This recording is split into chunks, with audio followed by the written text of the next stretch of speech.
Oi pessoal, estou aqui de volta com mais um volume da coleção, né? Os Dragões e Criaturas Fantásticas. Dessa vez eu trago para vocês o Growly, que é o Terror de Metz. Essa é a edição 25. Aqui está o nosso dragãozinho da coleção. Aqui. A cara dele aqui, todo preso em correntes. Ele tem um anelzinho aqui, ó. Que bonitinho. Muito bem. E aqui está a primeira página sobre o Growly, que diz que há muito tempo os habitantes de Metz, que é uma cidade do noroeste da França, já deu para perceber que França é o país dos dragões, né? Começavam a tremer com a chegada do crepúsculo, porque depois que o sol se punha, né, aparecia o tal do Growly, que levantava voo pela cidade de Metz e saía devorando todo mundo, né? Os desamparados e aterrorizados habitantes só recuperaram a esperança graças a um santo. Para variar, sempre um santo para resolver o problema dos dragões. E esse santo chamava Clemente, né? E era célebre por vários milagres. Diz aqui a segunda página, né? E diz que é uma lenda de São Clemente, de como ele cristianizou, né, essa cidade que antigamente era pagã. Há muito tempo, um dragão sanguinário semeava o terror pela cidade de Metz. O aspecto dessa criatura infernal causava pavor, com seu corpo coberto de escamas escuras mais duras do que o ferro, patas curtas a terminar em garras, olhos vermelhos e asas de morcego. O monstro respirava poder e crueldade. Todas as noites sobrevoava a cidade com suas enormes faces abertas e deixando ver os dentes afiados, e atirava-se a alguma presa inocente que devorava sem piedade. Foi apelidado de o Growly, do alemão Graulich, que significa aterrador. Então, aqui tem a outra página. Aqui tem, depois de salvar Metz do Growly, ao lado gravura extraída de A Catedral de Metz, de Jean-Baptiste Pelt. São Clemente tornou-se o seu primeiro bispo. Então, aqui tem uma gravura que é São Clemente, de São Clemente, era esse senhorzinho. E aqui uma gravura extraída dessa catedral de Metz, de Jean-Baptiste Pelt. Esse seria o Growly, certo? E aqui fala um pouquinho sobre São Clemente, quem foi, né? São Clemente de Metz é uma personagem histórica completamente real, mas o relato de sua vida, tal como conhecemos hoje em dia, mistura lendas e fatos reais. Discípulo de São Pedro, viajou de Roma para Metz no século I ou II depois de Cristo e atribuem-se a ele muitos milagres. Por exemplo, disse que ressuscitou a filha de um governador, né? Também se conta que, quando se dirigia a Metz, rezou uma oração a contemplar a cidade das alturas, e a marca dos seus joelhos ficou gravada na pedra onde ele se ajoelhou, né? A localização dessa marca foi assinalada com a cruz e atualmente ainda é visível. O rei de Metz ficou convencido de sua santidade ao ver por 2 vezes como um veado que tentava caçar se refugiava junto a Clemente. Não vi muito milagre nisso, mas tudo bem. Depois de sua vitória milagrosa contra o Growly, tornou-se o primeiro bispo de Metz, que nessa altura ainda era conhecido pelo nome romano de Divodurum. Foi Clemente quem converteu a cidade ao cristianismo e instalou seu primeiro local de culto nas grutas escavadas nas arenas de Metz, o local que, segundo a lenda, era precisamente o esconderijo do Growly. Aqui tem mais uma página que temos. Hoje em dia ainda se pode encontrar em Metz várias efígies do Growly, aqui na Catedral de Saint-Étienne. E a outra é Clemente dominou o Growly com uma estola e passeou pela cidade. Estola é aquele, parece um cachecol grande que os padres usam. Foi com uma dessa que ele dominou o bicho. Ilustração anônima realizada a partir de uma miniatura do século XIV. Então diz que os habitantes de Metz sentiam-se desamparados perante esse monstro, né? E muitos deles já tinham morrido nas garras desse bichão, né? Quando o São Clemente chegou na cidade. Aí os habitantes suplicaram que ele ajudasse e o São Clemente foi lá nas arenas, né, de Médici, que era um antigo anfiteatro romano, cujas bancadas de pedra era viveiro de serpentes de todo tipo. E aí ele foi avançando ali pelo aquele anfiteatro, né, e as cobras iam se afastando, mas, né, fazendo barulho para ele, né, sussurrando para ele. E aí até que apareceu o Graule. E aí quando ele viu o Graule, ele simplesmente pegou a estola, laçou o pescoço do Graule e trouxe ele para a cidade como se fosse um cachorrinho. Aí levou ele até as margens do rio Seille, né, que é um dos rios que atravessam o Médici, e jogou o dragão lá dentro do rio e a correnteza do rio levou o dragão embora e a cidade ficou livre. E aí, em gratidão a isso, as pessoas que eram pagãs, né, naquela cidade, resolveram se converter ao catolicismo. E assim acaba a lenda do Graule, certo? Na dragonologia fala sobre adotar dragões, né? Diz aqui que criar um dragão em cativeiro requer alguns cuidados que começam logo com o ovo. Antes de tentar domesticar um jovem dragão, é necessário levá-lo lentamente até a eclosão, né? Para quem pretende adquirir um dragão doméstico, é extremamente recomendável que adquira quando ainda está dentro do ovo, uma vez que as possibilidades de domesticar um dragão que não se viu nascer são quase inexistentes. O primeiro objetivo no longo e difícil caminho para a domesticação de um dragão consiste em encontrar um ovo, algo que não é nada fácil, certo? Diz que o ninho artificial vai depender do tipo de dragão. O ovo de dragão deve repousar num ninho que reproduza o mais fielmente possível as condições naturais, né? A maior parte dos dragões terrestres faz os ninhos com pedras e ramos entrelaçados. Por isso, o ovo pode ficar simplesmente no local abrigado do jardim. Para os dragões marinhos, é necessário colocar um ninho feito com algas nas margens de um rio. E por último, quem for suficientemente temerário para adotar um dragão de fogo, terá que colocar o ovo num leito de grandes pedras nas profundezas de uma gruta afastadas da luz do dia, certo? Aí tem uma fotinha aqui do cara com um maçarico para chocar o ovo. Diz aqui que pode-se obter o ovo pelos próprios meios ou comprá-lo, né? Pelos próprios meios fica meio difícil, né? Porque você vai ter que percorrer os lugares onde os dragões põem ovos.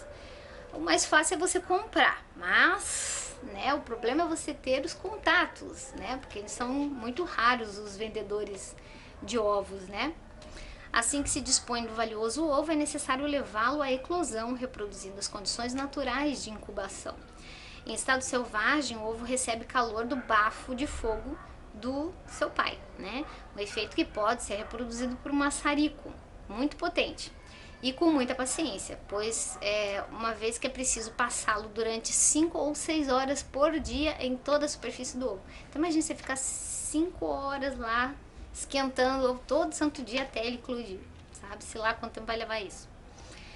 Os ovos de dragão costumam eclodir ao fim de 2 a 5 anos. Então, 2 a 5 anos fazendo isso, tem que ter bastante paciência, né? Vai ter que ter muita vontade de ter um dragão, né?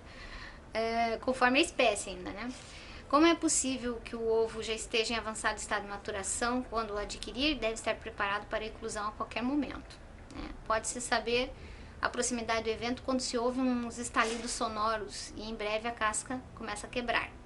Nesse momento convém pôr rapidamente uma armadura sólida e ter à mão vários quilos de carne fresca, pois quando sai do ovo, a cria de um dragão tem uma fome voraz e não hesita em lançar-se sobre o seu imprudente tratador, se este não lhe oferecer um outro alimento que não seja ele mesmo, certo? A aparência do ovo permite identificar o dragão que se esconde no seu interior de uma maneira muito mais fiável do que tendo em conta o que dizem os comerciantes, que por vezes são pouco escrupulosos. Assim, o ovo do dragão marinho parece feito de pedra e tem pequenos moluscos e algas incrustados. O ovo do excepcional dragão de ouro tem uma bonita cor amarela escura e brilha suavemente na escuridão. O ovo do dragão terrestre é verde escuro e empoeirado. O ovo do dragão asiático é branco, brilhante e esférico. E por último, o ovo do Draco Occidentalis está quente e coberto de escamas. Provavelmente é o tipo do dragão do Daenerys, né? Do Guerra dos Tronos. Aqui a gente tem uma fotinha de um filme que eu também já assisti, que é O Meu Monstro e Eu, de 2007. E é um bonito espécime de dragão marinho. Tá aqui o ovinho na fotografia do filme, certo? E no Bestiário Fantástico nós temos os ciclopes. Então, nem todos os ciclopes, que são gigantes apenas dotados de um olho, né, na testa, são como os seres selvagens e canibais da Odisseia, né? A maior parte deles são artesãos hábeis capazes de forjar armas dignas dos deuses, certo? Um dos ciclopes mais famosos é o Polifemo, né, que a gente vê na história da Odisseia, que era um ciclope que vivia numa caverna e criava ovelhas. E quando Ulisses desembarcou nessa ilha, ele entrou na caverna desse ciclope e acabou sendo trancado lá dentro, ele e os homens dele. E para se livrar disso, ele teve que embebedar o ciclope Polifemo, né, e contar várias histórias. Ele tinha se apresentado, quando o ciclope perguntou como era o nome dele, ele falou que se chamava Ninguém, né. Então ele embebedou o ciclope e quando o ciclope adormeceu, ele foi lá e furou o olho, o único olho do ciclope, para que ele não pudesse ver, né, onde ele e os homens estavam e eles conseguissem fugir. E aí o ciclope, quando acordou, ficou louco, que ele não enxergava mais nada, né, e começou a gritar por socorro. E vários outros ciclopes chegaram até a porta da caverna perguntando o que aconteceu, você tá bem? Ele falou assim, ninguém me feriu. E aí as pessoas dizem, esse cara tá louco, né? E foram embora. Como que ninguém feriu? Claro que ninguém feriu, né? Só que ninguém que ele se referia era o Ulisses, né? Que foi bem esperto de se chamar de Ninguém. E aí depois ele criou lá um método para que eles se prendessem, ele e os homens dele, embaixo das ovelhas que esse ciclope criava dentro da caverna. Que daí de manhãzinha, quando ele rolasse a pedra da caverna, as ovelhas iam sair, né? E eles podiam, né, fugir junto. Só que eles se amarraram por baixo, porque o ciclope, conforme as ovelhas iam saindo, ele ia palpava em cima para ver se não tinha ninguém fugindo, porque ele estava cego e não podia ver, né? E foi assim que ele conseguiu se livrar, né, dessa aventura muito louca. Aí que uma das que ele viveu, né, durante a volta para Ítaca da Guerra de Troia. Diz que os primeiros ciclopes, né, eram filhos de Urano, que é o céu, e de Gaia, que é a terra. Os ciclopes são seres fantásticos da mitologia grega. Esses gigantes de aspecto selvagem, dotados de uma força sobre-humana, caracterizam-se por apenas terem um olho no meio da testa. Mas este é o único aspecto comum a todos os ciclopes, uma vez que existem vários tipos e mesmo indivíduos com costumes muito diferentes. Aqui tem o ciclope Polifemo, foi vencido pela astúcia de Ulisses. É uma escultura grega do século II a.C. no Museu de Belas Artes de Boston. Esse é um ciclope, certo? E aí, conta aqui os vários tipos de ciclope. Então, os primeiros ciclopes são os chamados uranianos, né? Seus nomes eram Arges, o relâmpago, Estérope, o raio, e Brontes, o trovão. Eles eram filhos de Urano. E Urano tinha medo dos filhos que ele fazia, porque existia uma profecia que os filhos iam dominar o poder do pai. Então ele encarcerou esses ciclopes muito poderosos no Tártaro. E quando Zeus conseguiu fugir, né, de dentro de Gaia lá, e libertou os irmãos, ele também libertou os ciclopes, né? Então ele conseguiu trazer ajuda, depois de 10 anos lutando contra Urano, ele conseguiu trazer os ciclopes pro lado dele e aí conseguiu vencer a guerra e tornou-se o bambambam, né, dos olimpianos. E outro grupo de ciclopes também se tornou famoso pelos seus talentos na forja, ajudando o deus Hefesto a criar armas mágicas na sua forja divina. E a terceira família de ciclopes é a dos construtores, aos quais a lenda atribui a construção das muralhas que rodeavam as cidades de Tirinto e Micenas, fabricadas com pedras tão colossais que uma parelha de bois apenas conseguia arrastar a mais pequena de todas, certo? E por fim existe o último grupo de ciclopes, né, que é muito diferente dos restantes, que são os ciclopes pastores, né, retratados por Homero na Odisseia. Esses seres sem talento especial viviam da criação de cordeiros na Sicília e não hesitava em devorar qualquer humano que penetrasse no seu território. Ulisses encalhou nas suas margens durante a longa viagem de regresso da guerra de Troia e teve muitas dificuldades em livrar-se deles. Esses monstros antropófagos inspiraram muitos escritores depois de Homero e podem ser os antecessores da maior parte dos temíveis ogros e gigantes que se encontram nos contos populares, certo? E aqui tem uma ilustração que é a maior parte dos ciclopes são artesãos hábeis. Essa aqui é uma ilustração em Galateia de Gustave Moreau, em 1880, no Museu d'Orsay, em Paris. Uma ilustração bem bonita de um ciclope. E em cima, os costumes dos ferreiros inspiraram o mito do ciclope, uma pintura da escola flamenca do século XVI, no Museu do Louvre, um ferreiro. E diz aqui que a figura do ciclope está estreitamente ligada à do ferreiro, à exceção dos ciclopes pastores, que são uma invenção mais tardia. A sua aparência poderia basear-se em algumas características dessa profissão, uma vez que os ferreiros da antiguidade costumavam usar uma venda nos olhos para evitar serem atingidos pelas fagulhas. O sol, seu emblema, o emblema dos ferreiros, também pode ter se transformado num único olho. De acordo com outra teoria, os ciclopes podem ter sido inspirados nos bebês que sofrem de holoprosenfalia, uma malformação que pode dar origem a um único olho. Então, é uma anomalia que pode acontecer nos seres humanos, certo? E finalizamos essa edição de número 25, o Growling, que é o terror de Metz, certo? Até a próxima!